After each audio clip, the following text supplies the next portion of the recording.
Hello, Duke fans, and welcome to episode 420 of the Duke Basketball Report podcast. It is Sunday, May 1st, 2022. Welcome to May, ladies and gentlemen. Duke has a couple of new additions that will help shape next year's team and beyond, and we will discuss those additions. First, I'm Donald Wine, your host for this episode. I got my two friends with me, Jason Evans and Sam Klein. Jason, first off, how are you this morning? I'm doing great, man. Happy May. Happy May. It's already May. That's kind of scary as well. But Sam, you're up in Boston. How are you doing this morning? Well, I tested positive for COVID on Friday, and I'd say I feel like crap. I've been at home coughing and sneezing. I have been able to taste food, so that's good. I have not lost taste yet, but I generally feel like crap. So if you have at home COVID remedies that you think have worked for you recently, please send them my way because it really sucks. When I got COVID back in January, my biggest fear was definitely, am I going to lose taste and smell? And I didn't. So I'm happy to. I don't think that comes along very often with Omicron. I'm sure you got Omicron because that's what everyone has. Well, now. I probably have the new Omicron. There's like Omicron BA.1.5, whatever. Yeah. Well, we're sorry to hear you have COVID, but I mean, I will say you were talking about how your voice sounded worse for wear, but it doesn't sound like that. You sound like, if you say so, you sound like 85% Sam. You sound great, man. The worst part is that my throat is so sore, and you get this, I think, like anytime you get a cold, at least anytime I get a cold, and my throat is so sore, and I'm also a relatively violent sneezer, so every time I sneeze, it like really hurts my throat.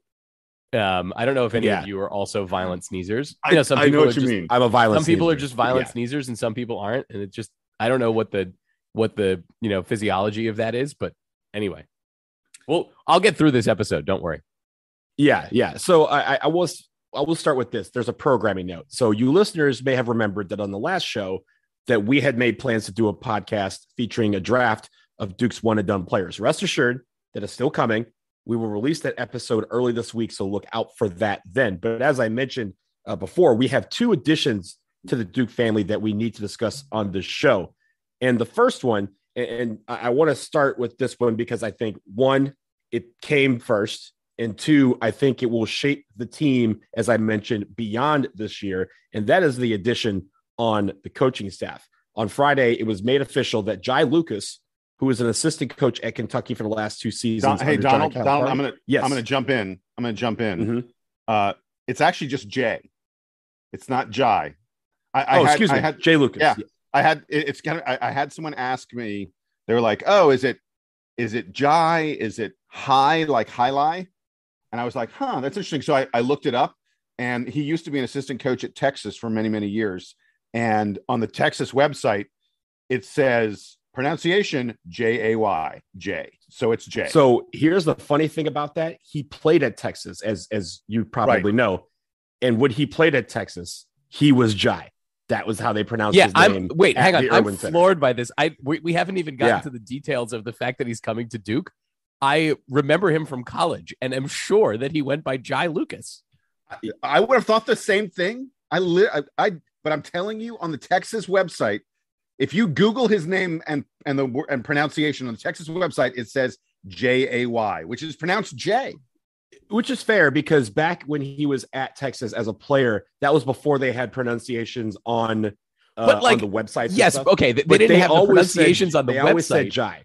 But always said at the Irwin Center. Right, but the announcers before the games, at least the ones that are of any like reputable value, would check with the teams that they had all the names right. And this was not.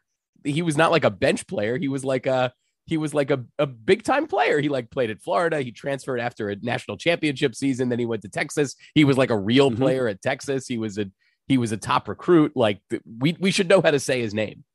Yes. So I apologize. It is Jay Lucas. If he wants to go by Jay, we'll call him Jay. It's funny that he goes by Jay because he is the son of John Lucas II, who had a 14-year career in the NBA. Also was a coach for almost 20 years. Head coaching stints with the Spurs, 76ers, and Cavs. And also, fun fact, John Lucas II is from Durham. He attended Hillside High School before he went to Maryland for college. So there is a link between the Lucas family and Durham. Jay's brother, John Lucas III, also played in the NBA. But Jay and wait, John, really quick on John Lucas, and this when we talk about him, I want to talk about the son. I want to talk about the one who is coming to be an assistant coach at Duke. But his dad is one of the great two-sport athletes of all time because he was a great NBA player. He was a really great tennis player. A lot of people think that if he had not been making money in the NBA, he would have been making a lot of money playing tennis in the pro leagues. And he played professional tennis, like world team. It was a weird world team tennis. The world team tennis. We had the Washington Castles here, Sam, if you remember that team that used to be around. But in any event, his father is one of the great athletes, I think, in professional sports history. And that's not me being hyperbole. I mean, there are a lot of people who agree with that. And yeah, his dad's career as a coach is legendary as well. Absolutely. And that's where probably most people who are over or under the age of 40 know John Lucas II. But again, his son, Jay Lucas, will be going to Duke. It's the first hire of a coach by Duke that came from outside the program since 1995, which is a long time. So it's an amazing gift from John Shire. Hold it. This is my trivia question. 1995, who is the coach? Who is the last non-Duke player, non-Duke associated person to be an assistant coach? Sam has his hand up. I'm raising my hand. Is it Mike Bray? It is not Mike Bray. Mike Bray was before Pete this Gaudet. guy. Oh, this is Pete Gaudet.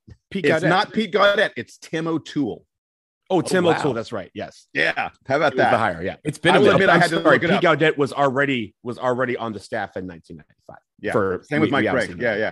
But yeah, yes. Tim O'Toole. Okay. I had to look it up. Tim O'Toole is the last Duke assistant coach who wasn't a former Duke player.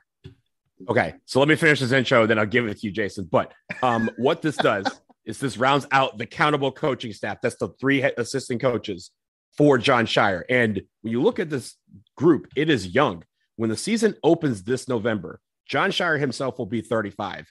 Jay Lucas will be 33. Emil Jefferson will be 29. And Chris Carrawell will be the elder statesman at 44. So, he's not, he'll just turn 45 right as the season starts. That is not old either. So, Sam, actually, Jason, let me go to you first. Give me your thoughts on Jay Lucas coming to Durham to join the coaching staff here at Duke.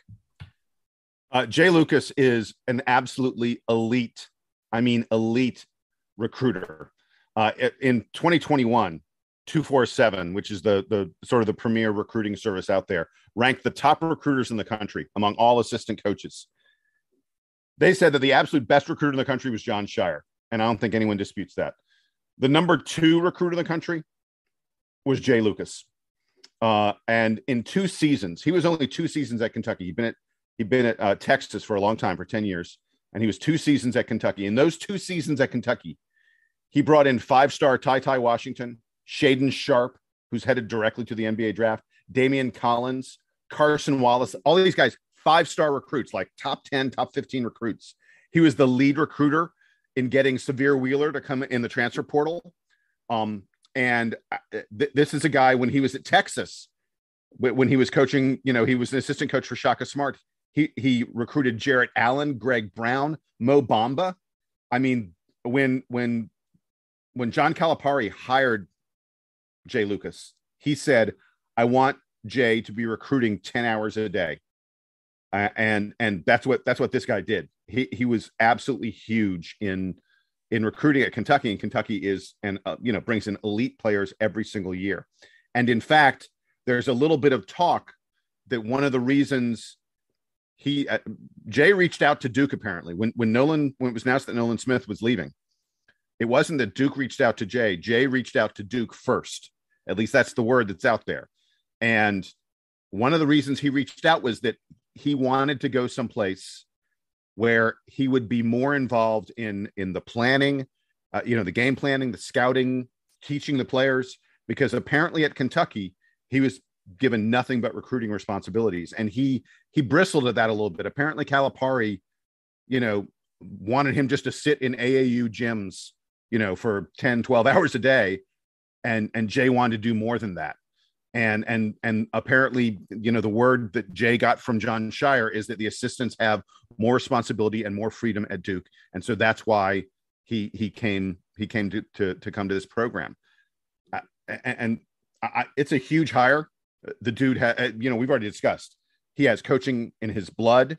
He knows the game because he's played it at the absolute elite level at multiple universities. He has coached underneath. He's been a part of a bunch of different guys who are really top. Like he was on Rick Barnes' staff. He was on Shaka Smart's staff. He's on John Calipari's staff. He's going to bring all the knowledge he accumulated in those places to John Shire's staff. And I'll let you guys talk for a little bit, but eventually I want to get back to the fact that the Kentucky fans are losing their minds over this. Oh, no, you don't have to talk about that. That's what I'm going to kick to Sam with. But here's the thing, Sam, I want to read this. Because Kentucky, just Big Blue Nation, whatever they want to call themselves, they are mad online about this. And none other, because I want to read this tweet. The tweet that John Calipari had about basically announcing that Jay Lucas was leaving to go to Duke. It was so passive aggressive. It was awful. I want to read this to everybody. Okay. So here's what he wrote. It was in the caption. You could go find it online, but it says this: yesterday, Jay informed me that he was taking a promotion at another school. I asked where, and he told me Duke. He expected me to be mad. I support what he thinks is best for his family. He's been loyal, terrific on the road, and great for our players. And I want what's best for him. So I'm good with it. I'm not surprised that there was interest in Jay, because there's always interest in our staff. This year, all of our assistants have been approached about other opportunities. We have a great staff. That's what happens. So for a man who claims to not be mad, this reads like this: everyone is leaving me, and I'm mad online about it. And I will tell you this, and Sam, I will kick to you.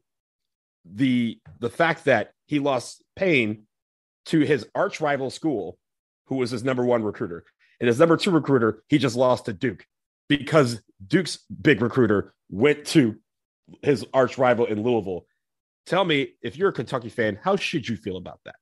I mean, you have to feel terrible about this, especially on the heels of this whole Shaden Sharp nonsense with him not playing. He's going to the NBA. He might not go to the NBA.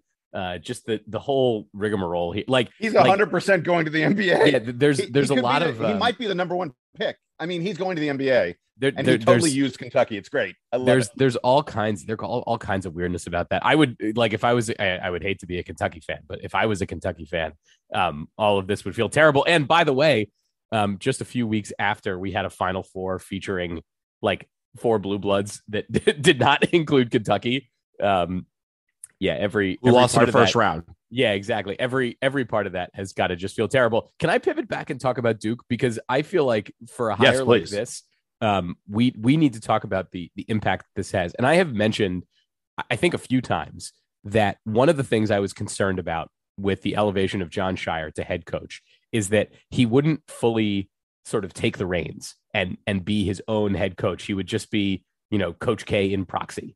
And we heard the story about how Coach K is still going to have an office in the Schwartz Butters building.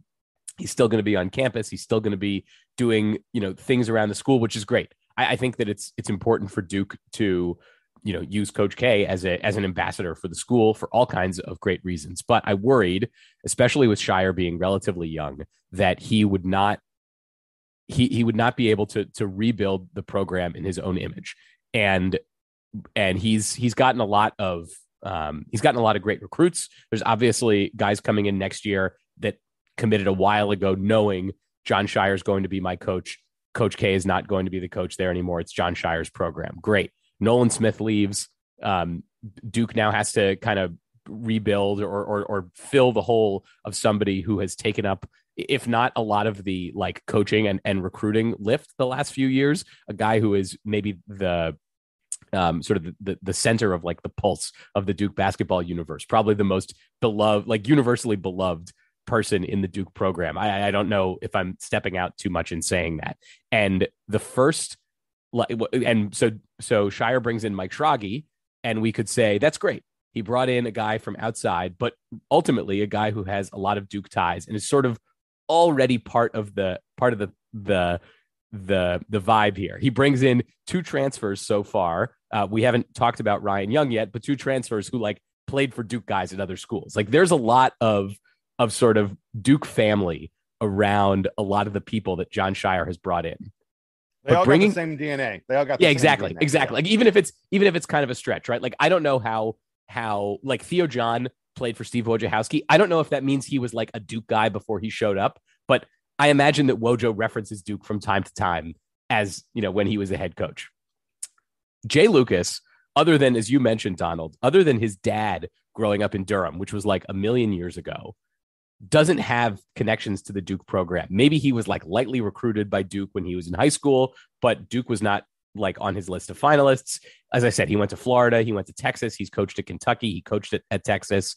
He doesn't really have Duke ties. What he does have is a lot of credibility, as we mentioned, as a recruiter. He has a lot of credibility being from an NBA family. His brother and his dad both also played in the NBA. His dad, of course, is like, as we said, like a very well-respected basketball guy. He is a basketball person. In a way, if you sort of step back and think about who could Duke replace Nolan Smith with on the bench that brings as much sort of general basketball credibility, I don't know how much better Jon Scheyer could have done than Jay Lucas.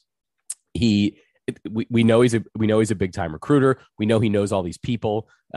He's not that Duke needs credibility in their basketball program, but this is the kind of credibility that Jon Scheyer could just go pluck out of the universe of college basketball coaches who would love to coach for Duke and who probably for years, Jay Lucas, if he was coaching 6 years ago, and Jeff Capel, I don't remember how many years Jeff Capel's been at Pitt, but like when Jeff Capel left for Pitt, there was no like, oh, Duke's going to have to go find an assistant from outside. It was like, Duke's just going to promote the next special assistant on the bench. And Jon Scheyer has firmly stated here, he's not necessarily doing that. He's brought in a guy who doesn't have connections to the program. And I think this speaks volumes about how willing Jon Scheyer is to mix up the system here, to put his own stamp on the program. And I am thrilled with this hire. And by the way, while Jason was talking earlier, I pulled up a couple recent videos. It is Jay Lucas. So I'm gonna agree with you here. It was definitely this, and this is not like what's the Mandela effect? Like, where everybody thinks where everybody thinks something is one thing, but it was actually something else, and like we were all sort of like the Berenstein Bears syndrome. It definitely was Jai Lucas when he was. It was definitely Jai Lucas when he was in college. Definitely Jai Lucas. So like 1,000%. So all of that to say, I am thrilled with this hire. I think it's the biggest news. It's probably the biggest news of the offseason for Duke in terms of like unexpected guys who are coming into the program. And I hope that this means great things for Scheyer's ability, not only to recruit talent, be they players or coaches, but his willingness to adapt and not just be an extension of the Coach K era. And we will talk, I am sure, when we get to Ryan Young after the break about how different Jon Scheyer's game planning may be than Coach K's. And perhaps he's signaling that he is willing to try new stuff. So, Sam, I think a lot of what you said is spot on, especially the part about, the Duke ties and him kind of bringing that in. And you mentioned that Jay Lucas is not a guy who was just a player development guy that he just hired on. He'd already done that, though, by bringing on Emil onto the coaching staff. So he had an opportunity to do that. Also, he had an opportunity when Nolan left to step outside of the Brotherhood and bring in someone new for what we will call a fresh perspective. I mean, I think every program from time to time needs that refreshing of someone coming in and saying, hey, this is what's going on out here. And the great thing, again, I reemphasize, the great thing about this is that all of these coaches are super young. They can relate to these high school players a lot more than coaches that are in their 50s or 60s. And I think that is what they're setting that up to be a huge recruiting advantage for a team who so far doesn't really need it, having the number one class in 2022 and in 2023 before this coaching staff even steps out on the court for a full practice together, I think is incredible. Jason, I want to go back to you because you were talking about how Kentucky fans are mad online. And I want to preface this by reading another tweet that I read. This is from Matt Jones, not our Matt Jones. This Matt Jones is the host of a show called Kentucky Sports Radio. And he had this tweet about the hire of Jay Lucas by Duke. Duke has won 17 of the last 20 head-to-head recruiting matchups versus Kentucky in his 5 2023 commits. And now their new coach just took away one of Kentucky's 2 primary recruiting assistants. Mind you, the other one went to Louisville. Calipari will make a big-time hire, I am sure, but there is a lot of ground to make up. There was no way Kentucky wouldn't match Duke in terms of pay for Jay Lucas. And Jay is a terrific recruiter who brought in Damian Collins, Ty Washington, Cason Wallace, and Shaden Sharp.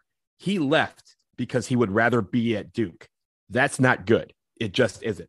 Jason, is that what you're seeing online from Kentucky fans when they're saying, hey, this guy is leaving us for a passion that we don't like? Is this part of the I guess, the anger by them about Jay Lucas leaving the program? Yeah. Oh boy. The degree to which Kentucky fans have, I guess, turned on or are frustrated with John Calipari, to me, is shocking when you think about how successful he has been as a coach there. And I guess a lot of it is that they went out to St. Peter's in the opening round of the NCAA tournament because they were great in the regular season and the recruiting has been spectacular. And frankly, last year they were the best team at bringing guys in the portal. And I'm sorry, it was like, what, a week ago, 2 weeks ago, not even, that Oscar Tshiebwe, the National Player of the Year, announced that he was going to come back to Kentucky for a second season.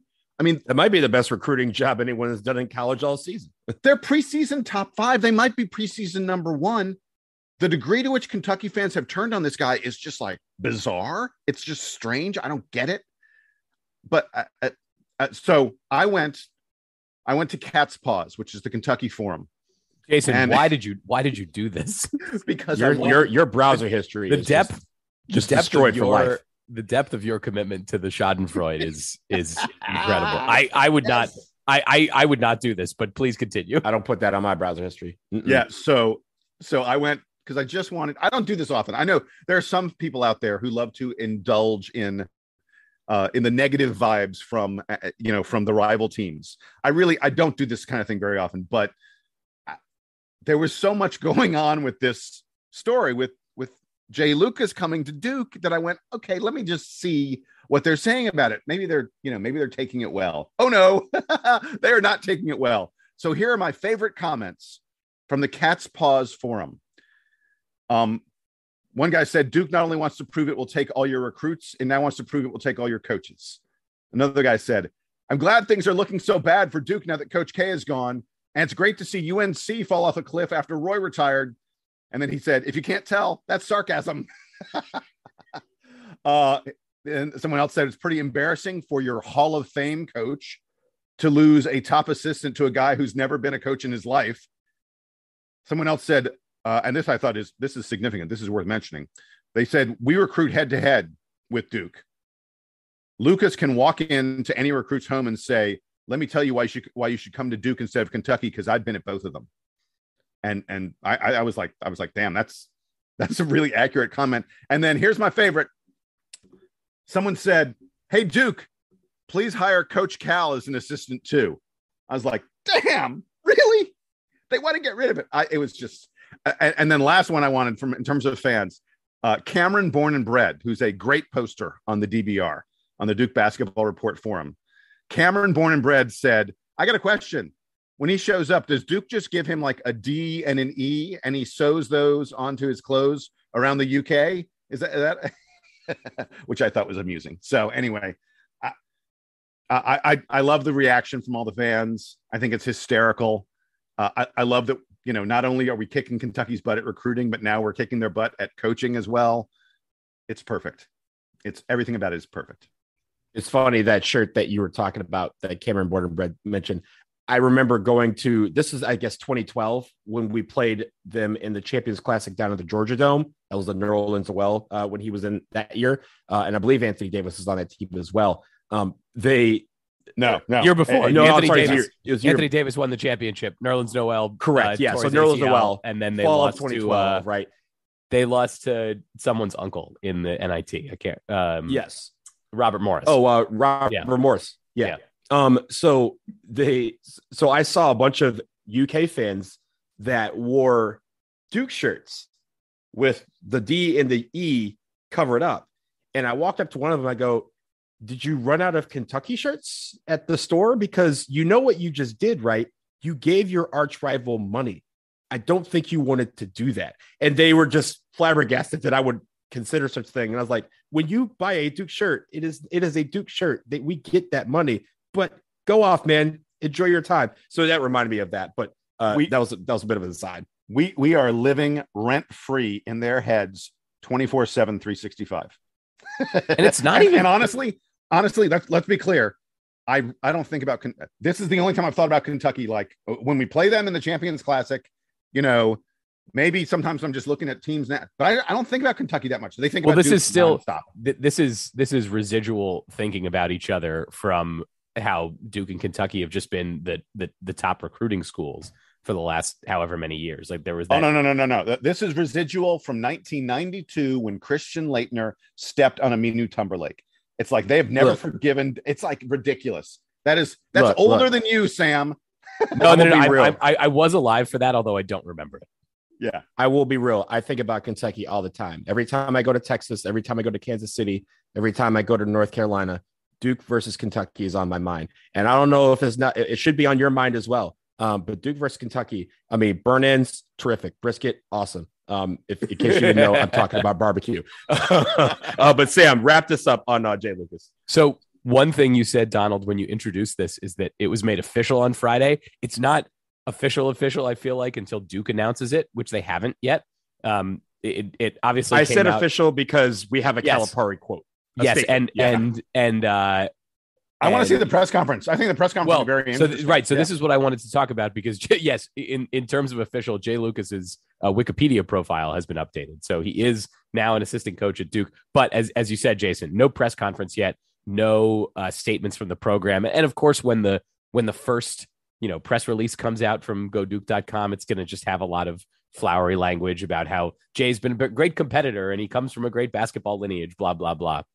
I am excited to see the press conference and try to read between the lines, especially around the point we were talking about earlier, that Jay Lucas doesn't just want to be a recruiting guy. And of course, when he comes to Duke, he doesn't just have to be a recruiting guy because John Shire is a recruiting guy and Chris Carrawell, I'm sure, has become something of a recruiting guy, and Emil Jefferson is a recruiting guy. So yeah, hopefully there is space for Jay Lucas to spread his wings a little bit. And I'm looking forward to them addressing that in the press conference. I'm looking forward to John Shire addressing his new approach to recruiting in that press conference. And I'm excited to hear from Jay Lucas. We know that, as you said, the biggest impact he's going to have is in recruits' living rooms, but I think he's going to have a big impact on the practice court, on game days at Duke. He's going to bring a lot to this program, and we may not really be completely prepared for all the changes, all the good changes that he might bring to the program. I'll say this. I don't think he's going to be in Durham for all that long.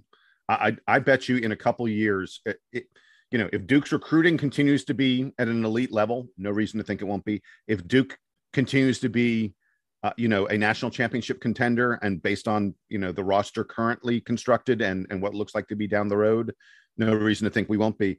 I think you're going to see Jay Lucas's name start to come up for other coaching jobs. And that would be a great outcome. And hopefully it means that when we have this conversation in 3 years, that we're talking about Duke bringing in the next Jay Lucas to replace him. Yeah. And by the way, I think three years is the timeline, in my opinion. I obviously don't know. And it depends on, what happens and what opportunities open up and how well guys interview and a million other factors. But about 3 years is when I think you'll probably start to really hear buzz that Jay Lucas is ready to move into a head coaching job. And the best thing about this, Jay Lucas is going to move into a roster and a camp who already knows his name, because half of the recruits that end up at Duke were recruited by Kentucky as well. They know who Jay Lucas is. He's going to be just fine. He's going to walk in and he's going to have the rapport of a lot of the players that are going to be on next year's team and beyond. So congratulations, Jay Lucas. We will see you in Durham. One more thing, Donald, I am curious how at all this has any impact on Trevor Keels' decision about whether to come back to Duke or not. It's probably not a huge deal, but there's a chance that either Jay Lucas, may have some influence, or that he's got other guys kind of in his back pocket as potential transfers that could backfill for Trevor Keels' role on the Duke roster. Like, all of those things are changing very quickly for Duke. Well, and what's more, Jay's father, John Lucas, is still the director of player development for the Houston Rockets. He is considered one of the really smart guys around the NBA. He has unbelievable, Donald already mentioned, he's coached at 3 different NBA teams and has been involved with the league for 40 years or something like that at this point. as a player and coach. Yeah. As a player, if Trevor Keels wants some more feedback, some more information about what his draft stock is like and what the NBA thinks about him, Jay Lucas can get on the phone, call his dad, and you're instantly talking to one of the bigger minds around the NBA. So, a huge resource for Duke. Absolutely. So we will leave it there. Jay Lucas, we're looking forward to seeing what he can do as an assistant coach at Duke. We will pause for a break, but when we come back, the other addition to the Duke Binks basketball team, stick around to find out who the big signing is.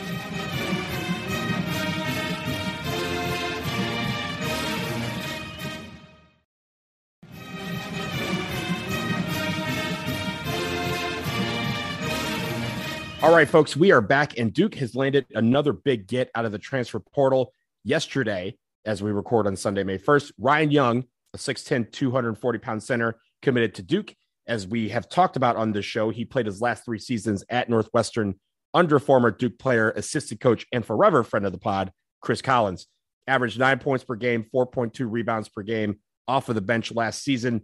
He will graduate from Northwestern in June before heading to Durham, and he will have 2 years of eligibility remaining. So, Sam, I start with you. Are you very excited about Ryan Young and what he brings to the table for next year's team? And you can take that to talk about how this roster shapes out under first-year head coach Jon Scheyer. Well, so are we sure that he said in his announcement that he's graduating? He's only played 3 seasons at Northwestern.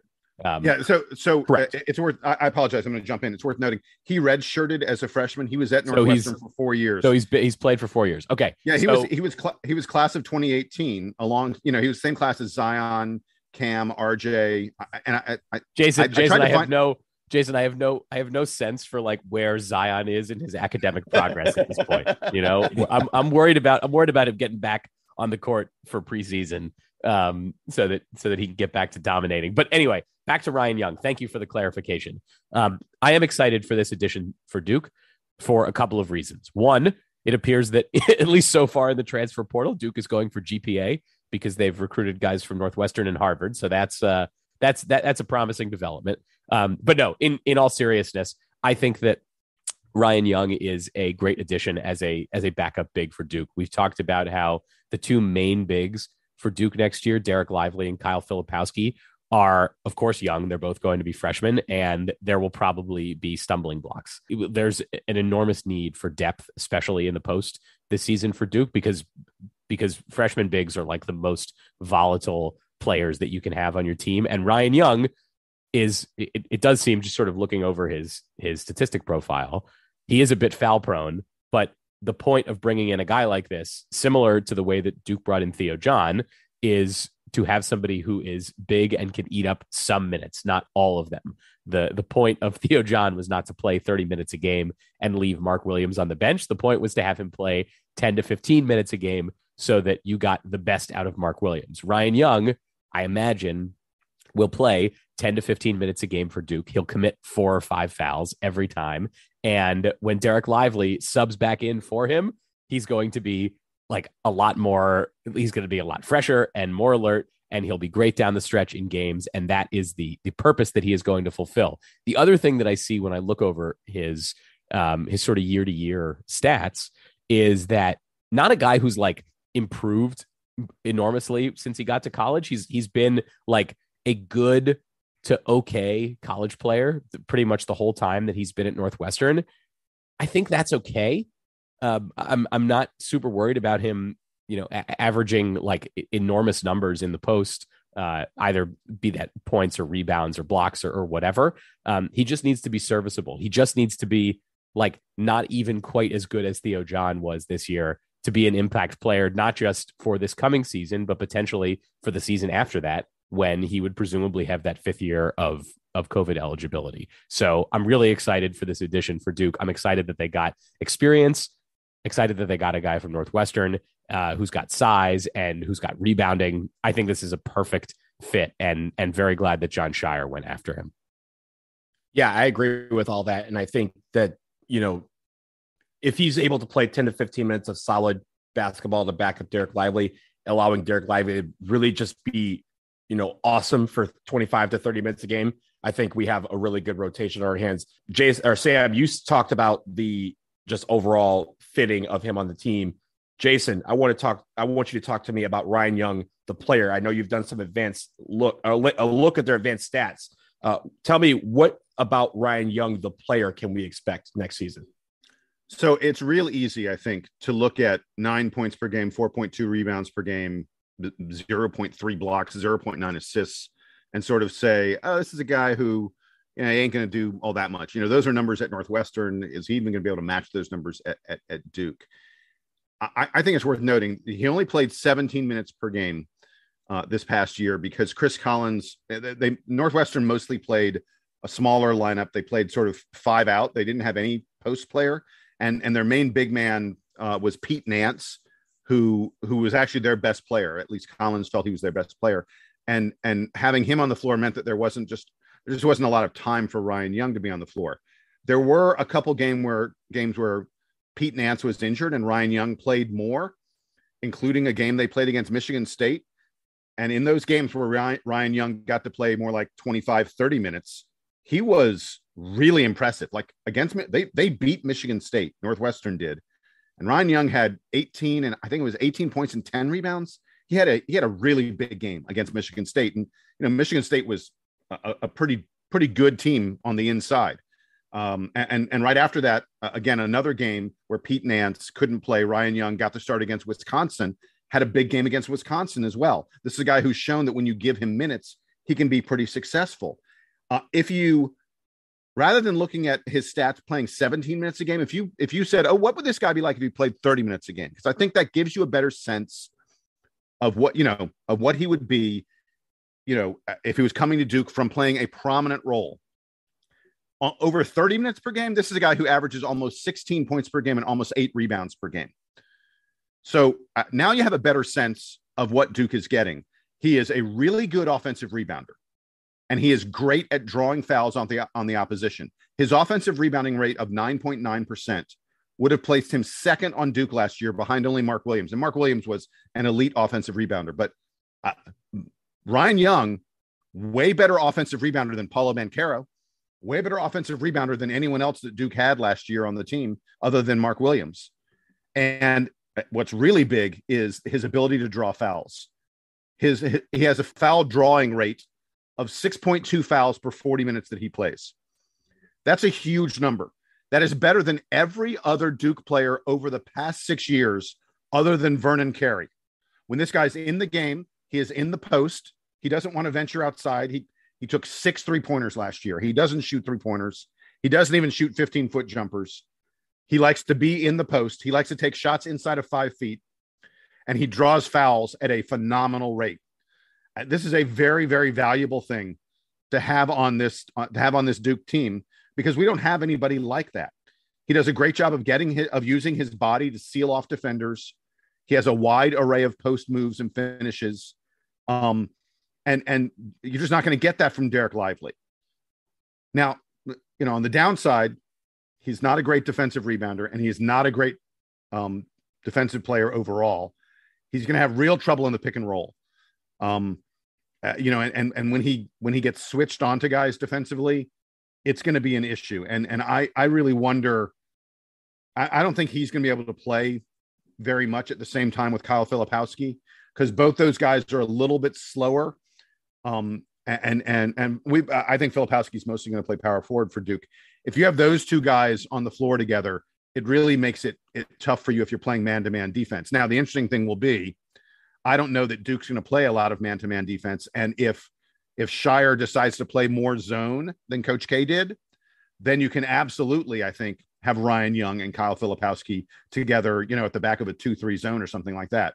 And Jason, it's not like Duke is going to be forced to play Young and Filipowski together for extended periods. Right. I agree. This is why Duke is building so much big man depth for this year is to avoid having lineups like that. And depending on, again, the rest of the way that the wings shake out, you could have Duke playing a little small. You could imagine games where it's Filipowski and 4 smaller players, guys who are under 6'9", 6'8". If you think of Joey Baker as being a wing and not at all a big, you can imagine lineups like that depending on on what the matchups look like. So this is just giving Duke more versatility. The whole point of bringing in a guy who wasn't even a starter at Northwestern is not that he plugs in like a 6-man role here. He's the 8th or 9th man on the bench for Duke, but fills a very specific need.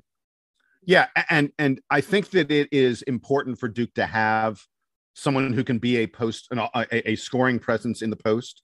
There are going to be games that Duke has where we're going to be able to take advantage of Ryan Young's skill set.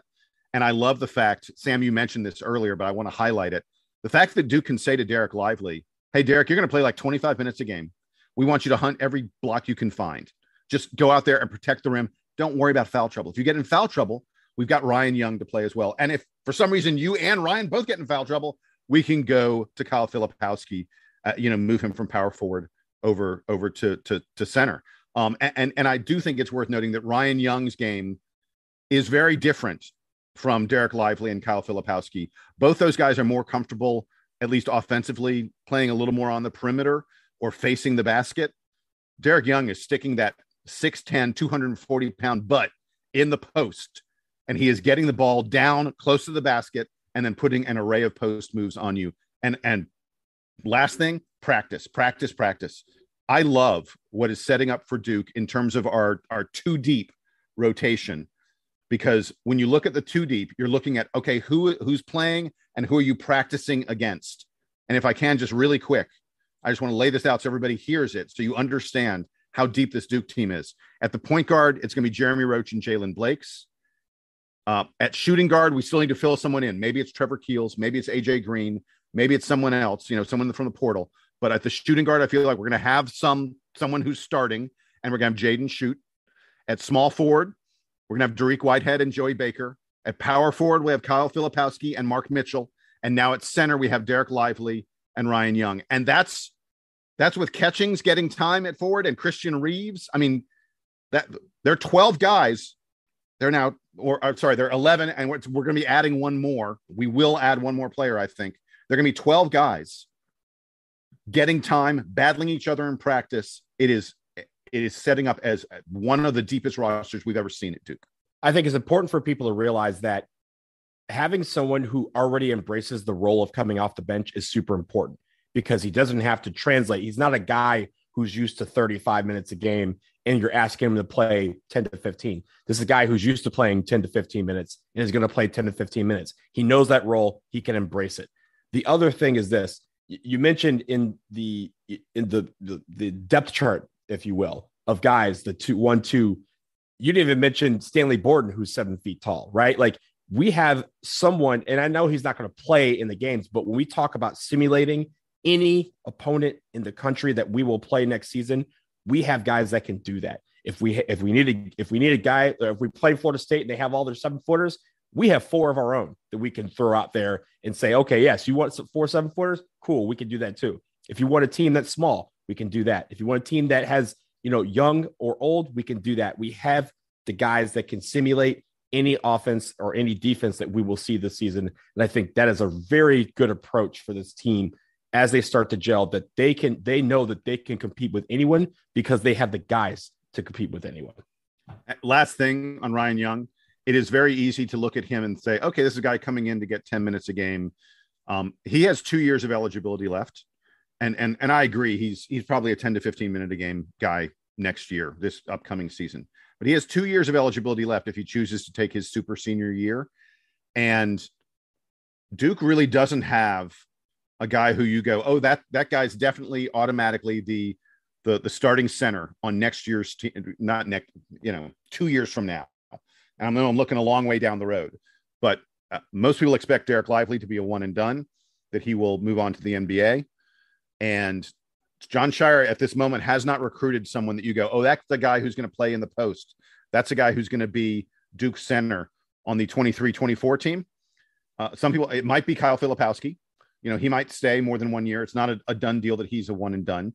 Maybe Christian Reeves develops, really quickly, but most people don't think that Christian Reeves is necessarily going to get there in 1 year.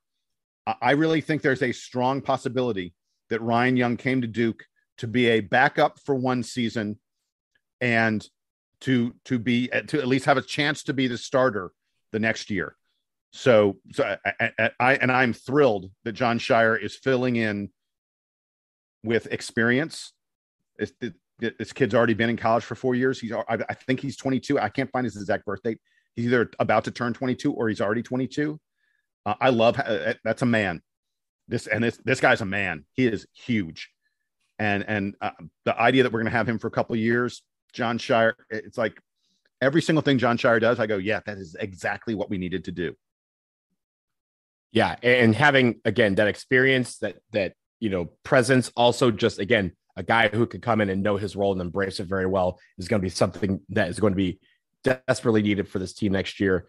I think is a great addition to the team. Jason, you said you can't find his exact birthday, so I went to the Northwestern Athletics site. How does the Northwestern Athletics site not have his birthday? What? Like, I don't exactly. That's what I did. I was like, what kind of operation is this? Does it say like circa 1998? Nope, no circa. Nothing there. Yeah, nothing there. Nothing. He could have been accelerated 3 years in high school. He could have been held back 3 years. I have no idea. Yeah, the one thing I did find there, both his parents went to Syracuse and played athletics. Both his parents were athletes at Syracuse. I don't know why love that he's at Northwestern. Yeah, love that he's at Northwestern. Love that he's at Duke. Syracuse never got a look because Syracuse could have used a guy like this. We be Cruton. That's how that works. We be Cruton. So we're going to leave it there. That is going to do it for episode number 420 of the Duke Basketball Report podcast. Don't forget, look out for that episode featuring the one and done draft that will come early this week. I will just go ahead and tell you right out for the sake of transparency, we are going to record it right after this is done.